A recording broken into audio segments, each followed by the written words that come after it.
To be here. Yeah, you seem so happy. You seem so, I don't know what it is. I'm having a good time, man. You know, I think it's like when I'm having very little sleep and, yeah. and then I smoke to wake myself up.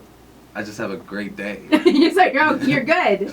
You're good. The reason Well, why... my album is so much about overcoming adversity, and I went through some like just tough times. There was a lot of things going on in my life, with my family and relationships, and you know, it's all in the album. And really drugs. Like I was just like I was kind of lost for a spell, you know, and I had like stumbled into addiction and didn't really know how to get out. And through it all, though, it was like I was still on a public sphere to an extent, you know, and I'm growing up still. I'm trying to grow every day. I was definitely growing up over the past, you know, however many years. Because you're young. You're a very young person. I'm sure when we had that interview, you know, and it's like everybody stumbles, I feel, in becoming an adult, but you know, I had the unique situation, not unique to the music business, but maybe unique to somebody that's not in the entertainment industry of, you know, of doing that in front of people, you know, while doing music and like, you know, trying to give all of myself to the world, but I wasn't right with myself though. So that's why I feel like that can be a strange dichotomy, you know, when your existence like relies on giving yourself to people, but you ain't right with yourself. Right, and I also think that being young and being in this business is a ton of pressure because all of a sudden there's so much expected of you, where all you want to do is like be a 20-something kid, you know what I'm saying, and doing, you know, the things that 20-year-olds do, you know. Do you agree with that or no? I do agree with that 100%. And you know, it's funny because I really made a really conscious effort with this album to make sure that my subject matter and the things I was talking about were things that really held a lot of intrinsic value to me, and things that I knew I could be proud to look back on in 5 years or 10 years or 20 years. And there were points in time before making this album when, you know, I kind of had felt like a loss of a sense of responsibility, as I think kids do, you know, and don't think about like the way that I wasn't thinking about the way my actions sometimes or my words might impact other people and the people listening to them, the people I was talking to. And with this album, I really, like I said, you know, just wanted to make sure I was talking about the things that matter to me. You know, I'm talking about Chicago. I feel like on this album you've addressed a lot. Yes. And I think that that's very brave of you. Thank you. First and foremost, but I would also think it was kind of probably like therapy, right? 100%. Is the whole situation experience was very cathartic for me. You know, it still is, because I perform these records and then I relive the situations. I was really making this. I was making this album like not so much because I wanted to, but because I had to. You know, the things that I was saying were things that I had to say to be able to move past them and to convince myself, you know, and to learn from these situations and come to a place, you know, like at the end of the album there's a song called We Could Be Free that is just kind of like a vision for something that's a lot less constricted than I feel a lot of our existence is in the modern world. You know, it's like we're slaves to so many things. Like we're slaves to the iPhones, we're slaves to the GMO foods, and we're slaves to like our boss, or, you know, to the music industry, to big record companies, so many different things. And I had to go through my own trials and tribulations being locked up in some of those things, you know, slaves to addiction, slaves to depression. I had to go through these trials and tribulations, being hemmed up by these situations, to be able to really understand the inner working of my mind and of like the world around me. And I wanted to present a vision for something more beautiful, more free, would be accurate. Well, my favorite song on the album is Homewrecker. That's my favorite song. Is it really? That's my favorite song. Okay, nice. I like that. Okay. Awesome. Now, All right, cool. And also, one of the reasons why I like the theme of the record, obviously, but also I like the music under the record, which is, I know you're probably going to say it's Georgie Porgy, right? But I thought it was the MC Light Poor Georgie version underneath it. But the main sample for Homewrecker is Weezer. Oh, so that's their record? Yes, that's Weezer. It's a sample. I need to hear what you're talking about, Georgie. That sounds hot. No, because the music under Poor Georgie, under a Homewrecker is Poor Georgie, MC Light. The song Poor Georgie. Hold on, we're gonna bring it up. Okay. Because I made the beat. It's a Weezer sample, but there may be maybe a vocal drums that No ID threw in that might be some MC Light, but I want to hear that. Okay, it's a din din din din din like that. MC Light, Georgie. Yeah, Poor Georgie. Yeah. And also for Homewrecker, the cover art is for Homewrecker. Yeah, it is. For the album, okay. Yeah, the cover was something that I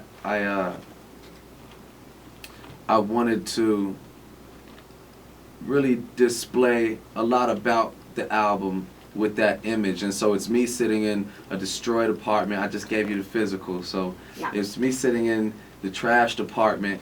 That's your girl trashed. Yeah, that my girl trashed in Homewrecker. Because you were cheating. Doing your thing. So these things some happened. men do. I'm not gonna say all men, but some men do. These things happened. Yeah. And I'm in the middle of, the trashed apartment, and I have all these papers around me, and I wanted to really illustrate kind of like writing my way out of this chaos. Mm. Okay. Are you still looking for the MC Light? I found it. Okay. That's under the record.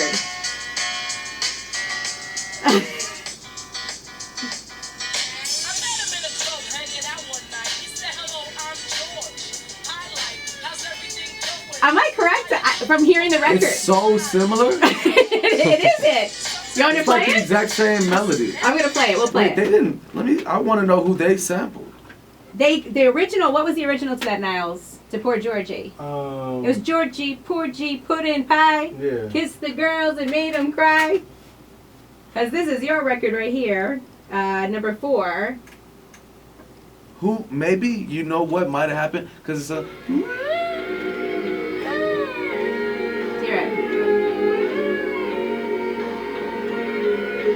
It's definitely the same chords. The original joint is Toto featuring Cheryl Wynn, but I think it's. She said everything you say is a lie. I text you when. I don't know. I just heard it in it. No, that's crazy. It's super similar. It's the same chords, and what I think it might even be, because like that line really sounds very, very similar to.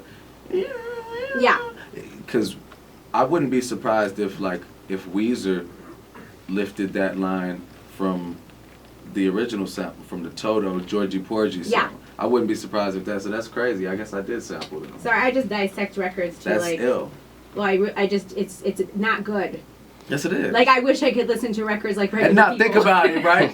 not wow, think about me too. That's the hardest thing to do. I gotta I gotta turn the radio off sometimes when I'm like trying to go to sleep because it's like impossible for me to just listen to music and not think about anything often. It changes you. Yeah.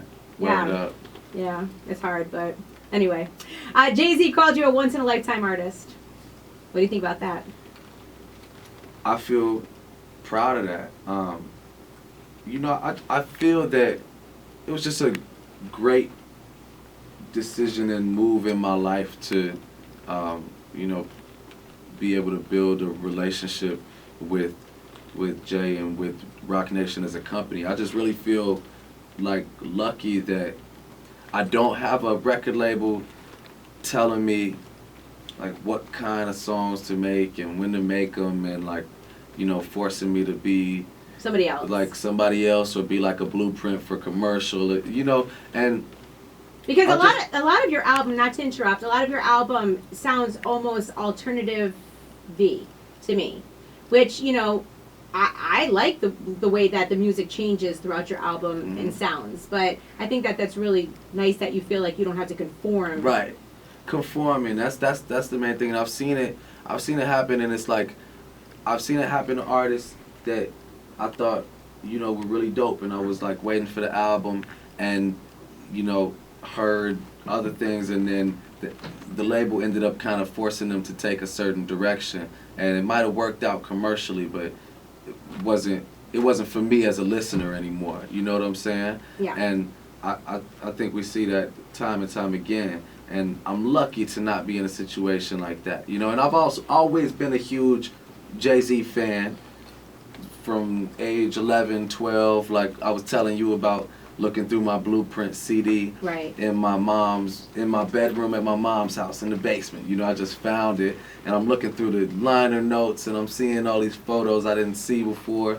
and it just took me back to that place, and it made me think. It was like I was already really, really in tune with him as a person, because his music is so cerebral and it's like very coded, and it asks you to like ask questions, you know. So I kind of knew him in that sense, but I think things kind of like, you know, manifest into reality often. So you feel happy being at Roc Nation? 100%. Yeah. I think it's an amazing opportunity for you. There was also rumors going around like a year ago that you were going to be doing some sort of management deal with Scooter Braun. But of course, we all know, you know, discovered Justin Bieber, has Ariana Grande now as an artist, and many other people. Yeah, Scooter manages me. Okay. Yeah, he does. Because I know that you're supposed to go on tour with the Beeb. You were supposed to, but well, that's what we call it. It's funny. But the Beeb, he ended up basically canceling the rest of his tour because he's now with the Hillsong Church. He needs some Holy Ghost time. So, which is fine. So with that being said, you know, I think that that's a great opportunity too, that Scooter Braun is now your manager. Scooter's a really smart person. You know, I do feel blessed to be around smart people. You know, I like to be in rooms where I know that there's so much I can learn, because just being like back home where everybody's looking to me, you know, that can be draining sometimes, because I want to learn. I want to pick up the game that Scooter got, that Hov got. I'm just trying to pick up all that game. I know, because a lot of times, like, you look at these people that are just so amazingly successful in the music business, and you have to ask yourself, what did they do? How did they make that happen? And I'm going to ask you the same thing, because now you are very successful, Vic Mensa. You, in a short, and I'm going to say short period of time, because you're only 24 years old, have really done very well for yourself. And this album is incredible. So how did it happen? How did you make all of this happen? I've been taking time on rap verses since I was 14 years old, I think. And I was freestyling even before that. So, but around the time I was 14, 15, I was, you know, writing my verses and trying to sneak in my a freestyle at the end of somebody else's studio session, just kind of like being that annoying kid. But I was really nice though, so people didn't mind it. And ever since then, I just fully applied myself. Just, I really had and have a huge respect for the art form, you know, and just been a student and a fan of music first, you know, to the point where how you talk about dissecting records and, you know, thinking about things and wondering what the sample is. I've been that way for a long time. So it's like, I feel like it makes me think about Morrissey. Like, I know Morrissey he was like the president of somebody's fan club before he did a solo career, or before he started his music career. And I think that being a real fan of music and really loving it, you know, to that level, I feel like that's a real tool in being able to be successful in it, because I never approached making music as just something that was like a means to a monetary end. That was never my goal, you know. Making money is necessary. We all got to do it. We all want to do it. But you're not in it for that. Right. You'd be hard pressed to find somebody that's going to tell you, no, I'm not trying to make any money ever. But that's not why I rap. That's not why I make music. And that's always like made me just care more, you know, just really care. And when I was a kid, we would go around and go to all the schools in the city. I had a band, and we would do like Twitter contests, like hit us up with your school if you want us to come. We're coming. We're selling CDs. We're selling tickets to the show we're doing at the Metro, and we got T-shirts and everything. So we would just go to all these different schools, and I didn't even have a license, and we would just pull up, and we'd be selling CDs, freestyling with people. And a lot of those people are still with me today, you know? And I still really take the same approach, just on a different level. And so we were doing that. Then I was on tour with J. Cole, and Cody was driving a Lexus 120 miles an hour trying to make a show in Boston, you know? And got like 7 tickets at one time. But we were going to make the show, though, right. You know? We weren't going to not make that show and get on that stage.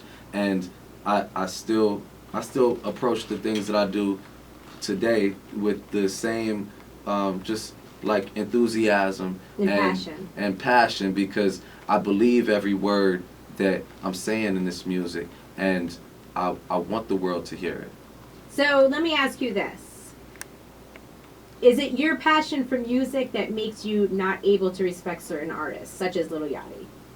I respect Lil Yachty. Okay. And I want to say that explicitly, because in that situation, I was really more just, I was coming from a brolic rap standpoint, where the nature of this art form is, the nature of this game is competitive. You know, absolutely. It's I'm better than him.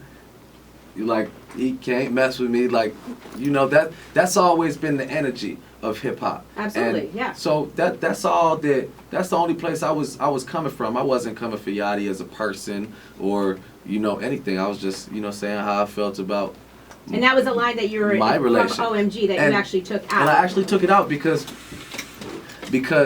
you know, I talked to Coach K, and I go back with Coach K. Mm-hmm. Coach K has always showed me so much love. And Coach K is the manager of Migos. Yeah, Coach K is manager of Migos, Yachty, QC, just like, you know, one of the dopest in the game. And he really just made me like look at it with a different perspective, because I don't want to be responsible for taking any food off of any other black man's plate, especially, you know, not a young black man. Like, we all are in similar predicaments and situations, and it's hard enough to get a foot in the door for anybody. Mm-hmm. You know, so I spend so much time advocating for the community. I don't want to be the one, like, you know, trying to tear down my young brothers, man, just trying to do their thing, whether it's not, if it's for me or it's not musically. You know, we're just in a different day and age when it's like, I said that line like at a show. It wasn't even in the song. Like, I said it. You said it here in Connecticut. I said it. That was here at the University of Connecticut. Oh, you wow! Said it. You said what the F's a Lil Yachty, right? Yeah. Yes, I did. You said it here in Connecticut. Yeah. It was ill, but it was like like I sounded dope when I said it. No, it was ill, but it's not the same world where it's like you could say something at a show somewhere and it's not going to be broadcasted worldwide in 5 minutes. I looked up and I was like, oh my God, wait, really? I'm in a rap beef now? I was just rapping, you know? That's hilarious. Well, I'm glad that everything's okay. I mean, but he has in the past said some disrespectful things, not about you necessarily, just about the art form of hip hop. So, you know, people kind of expect those types of things, you know, coming. So, anyway. All right, so Bill O'Reilly. What's your beef with reporter Bill O'Reilly? Bill O'Reilly. Because, by the way, Vic Mensa, if you don't know, has a record all about Bill O'Reilly, dedicated to Bill O'Reilly. Bill O'Reilly is a sexual predator. Okay. He's a blatant racist and just a bigot in general. Yeah. And, you know, like a champion for the bigots. Yes. So that's my issue with him. I just think that his perspective is one that's very representative of good old boy American mistakes. Like, it's the past, you know. That I just think that whole like divisive,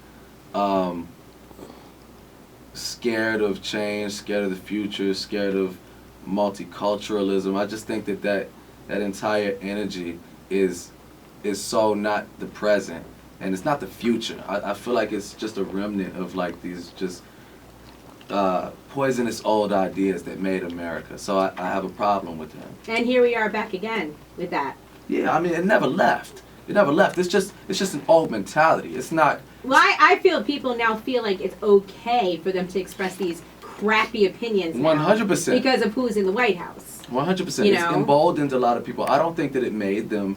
It definitely didn't make them the way they are, but it's made them feel far more comfortable in letting the world know, you know, how much hate they hold in their hearts. And I think that in a silver lining type of way, that it's necessary, and it's also it's good fortune for us that want to see this place change in a significant way, because you can't make any significant progress denying the truth of the reality, you know. And that's the reality. These people have been this way, you know, and they've been marching and burning things for a long time. Mm-hmm. And I'd rather have a wolf dressed as a wolf than be dealing with one in sheep's clothing. I agree, but I do say at the same time I feel it's extremely scary. And I grew up around hearing all of that banter, right, you know, even from my family members. And it makes me sick to my stomach. So see these people out here like thinking, oh yeah, we're so proud to, you know, alt-right, you know, it scares me. It's just new names. It's new names for old ideas, that's all. Absolutely. And it is frightening at times, and you know, I think that the entire climate of the world right now is just really hectic, and a lot of people are targets, and you know, transgender ban in the military, or grab them by the pussy, or you know. Well, also it's kind of like this man. You're banning people from serving in our military, but you never did. In fact, you were drafted and got out of it. So let these brave people that want to, you know, defend our country do it. So anyway, I'm sorry. All right, so you know, I do see though that you do, you know, do a lot as far as community, and I did happen to see the fact that you were involved in the North Dakota pipeline protests. I was in Standing Rock. That was one of the most beautiful experiences. Which you life. didn't even really promote that you were there. People just happened to catch you on camera, and I just thought that was a really wonderful thing that you were out there, Vic Mensa. I think that as a person living in America, or what we call America, even if, you know, some of us didn't make decisions to be here, my family did, but we all owe the common courtesy and respect of acknowledging and supporting the indigenous people of this land, because we inhabit their land. Their land. Like, yeah, we're guests. We all inhabit their land. And absolutely. So it's like it's a strange position to be in sometimes, because it's like you're a de facto oppressor, or maybe just like a product of colonialism and oppression of other people. And so I think that, like I said, you know, we have a responsibility to support the Native American people. And I went down there and I was just really seeing so much love from people all across the world. We'd be doing these water prayers in the morning. They'd say Mini Wachoni, which means water is life in the Standing Rock Sioux tribe, and then somebody would say water is life in Russian, and somebody would say it in Japanese, and they had these self-sufficient kitchens coming out of tents, and it was just like, it was a vision for a different type of, like a microcosm of a different type of just society and way of interacting with each other. And it was because the Native American people have so much to teach us. Our society has been built on like burn, burn, burn, build, build, build, forget, forget, forget, move on, you know. And the Native American people, they've always had a higher intelligence for just matters of the earth Right. and the land and the water, and had a far more respect for those things that we all know are going to start being our primary focus. You know, water is a problem in a lot of places, and we don't even know what it's going to look like when fresh water becomes a real commodity. Right. You know, and they already know that. So being in Standing Rock was an amazing experience. So, you know, with you being political, like, and I do believe you have very strong political views, Vic, and I know that Scooter Braun may be entering into politics, your manager. I'm sure you heard that. I think I did hear that. That people are asking him to run for some sort of office. Right. Out in LA. Would you, in the future, get involved in politics, Vic? No, I would never be a politician, because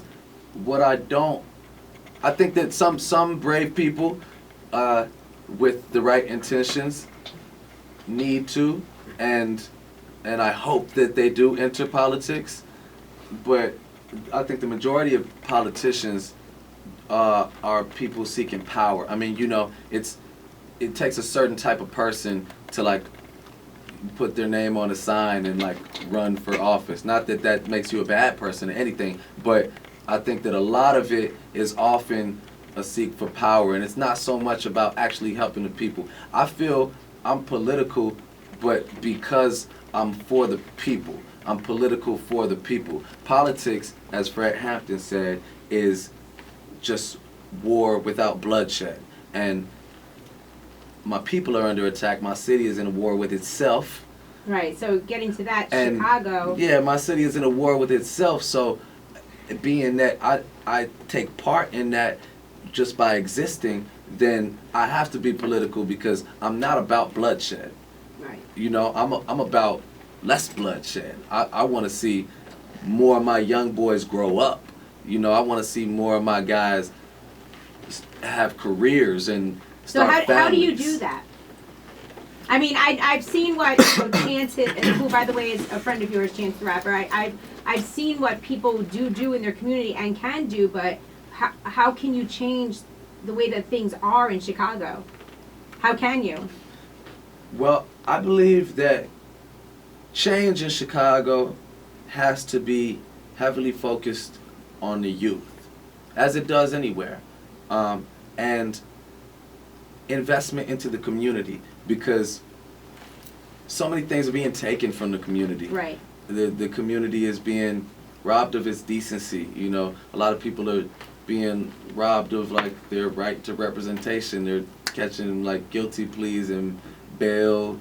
You know, we know the bail industry is a mess, Mhm. and they're being robbed of their freedom, and nobody's given to the community. So I think that investing in the community, it can be as easy as shopping local, you know? Like, Okay. it could be as easy as trying to support black-owned businesses.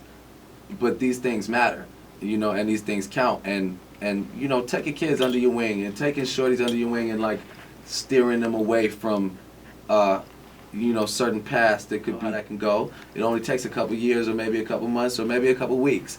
But I believe that, you know, votes of confidence in the kids, and also a presentation of an alternative, which is something that I think I give just by being me. Right. I think all of these things have, and I know all of these things have an impact in the community, because if you only ever see people that look like you on TV, either for committing a crime, playing basketball, or, like, smiling with gold teeth by spinning rims, you know, you might not realize what someone like you is capable of. Right. And you might not know that there are so many different paths to you. Oh, there are so many different paths available to you, because it doesn't seem so. So I try to, first and foremost, I try to present just an option, you know, try to show kids that, yeah, you could be somebody that's, like, successful in making music, but your music can be true to yourself and it can be honest, and you can be thinking about, it's okay to speak about mental health, and you can. And I think that's really wonderful too, like how open you are about the fact that in the past you've been depressed, wanted to commit suicide, and I think that, even the way that you speak through your music really does help so many people. I know it does, and that's one of the main catalysts for me. I think that's something that keeps me going, is when people tell me that, my music has saved their life or changed their life. And it's not because I'm a hero or something. It's just because, like, oftentimes society's pressures keep people from being open and honest about things they're going through, and it's not their fault. It's just like mental health is taboo in general, very taboo in the black community. Right, and I agree. Something that is often just not addressed. I mean, you see how when heroin starts striking down middle America, right, it's an epidemic. It's a health epidemic. When crack cocaine is sweeping the urban communities of America, it's a war on crime. Right. So it's set up already for that whole layer to be skipped, in our society. Like, if you have a broken leg or you got a dislocated shoulder, it's completely okay to go to the doctor. You got tooth pain, but if something's going on in your brain, then it's oftentimes like seen as a different thing. Right, absolutely. And I don't think it has to be at all. No. I know it doesn't have to be. I think it's really wonderful that you speak about it and talk about it so openly. I really do. I think it's a really wonderful thing, especially for young people to hear. We're losing a lot of kids. They're killing themselves, and it's very sad. And that's a shame. Over stupid bullying, like on Facebook or something. Shame, like it's real. Ridiculous. I wanted to ask you. You said something recently about R. Kelly. You said he's a very dirty man. Yeah. I think that we have to be cautious as a culture,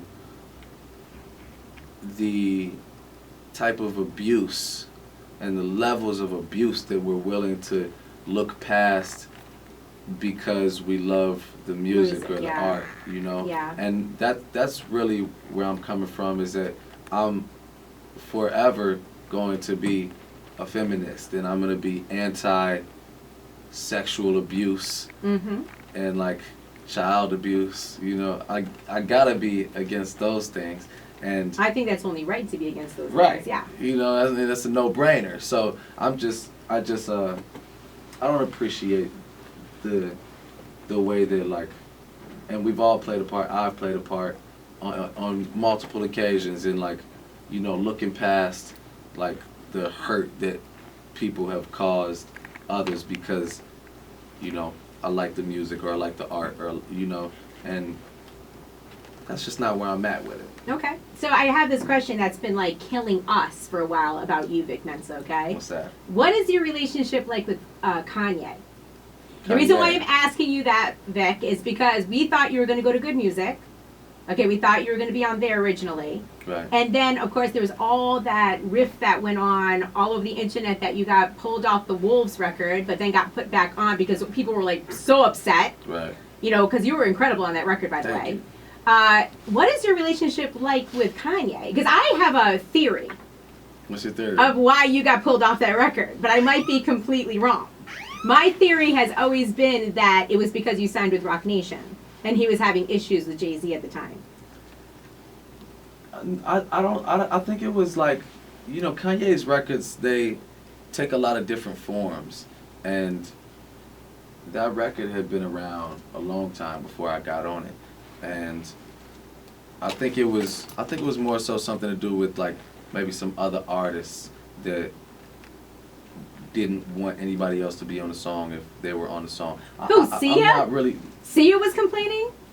I mean, honestly? I'm not 100% sure what it was, but, I think the streets definitely had my back with that one. Yeah, they spoke up. Spoke. Yeah. And, but Kanye is another person that I have been, like, in my mind I've like known for a long time, because Kanye gives so much in his music, and he's given us so much of his heart and his soul and his blood, sweat, and tears, and all his contradictions, you know? And that's like a real human being. It's like you listen to Kanye's discography and you live with it. You can feel the emotion. It's like in his living music. with a person, Yeah. you know, because you really feel him as a full human being through his music. Well, there's no fronting going on. Nah, he just It just is what it is. You know, just- take it or leave it. It's always Yeah. been that way with him. You know. 100%. And so